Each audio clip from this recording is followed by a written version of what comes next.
Samantala, marami namang lugar sa bansa ang isinailalim sa state of calamity dahil sa tuloy-tuloy na pag-ulan at pagbaha. Sa Metro Manila kabilang ang Quezon City na may mahigit 30,000 na inilikas at ang Malabon City na tinamaan ng matinding pagbaha. Ang iba pang apektadong lugar tinutukan ni Rovic Manuel.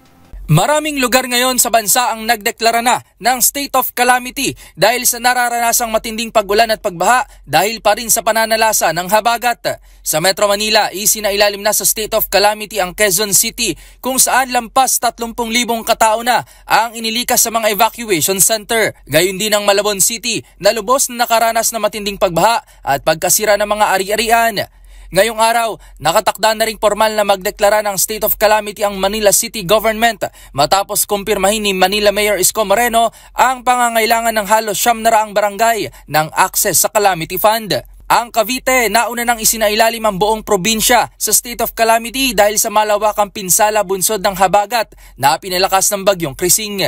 Nabatid na halos 80% sa mapa ng lalawigan ang lumubog na sa baha na halos lampas bewang ang lalim.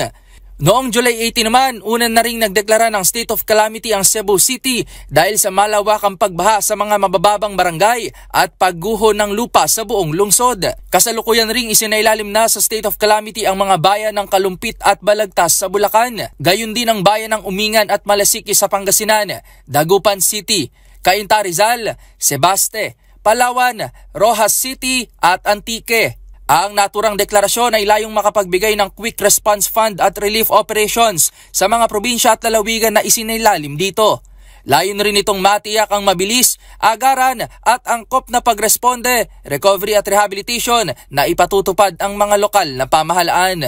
Para sa MBC TV Network News, ito si Rovic Manuel ng DZRH TV. Una sa Pilipinas, una sa Pilipino.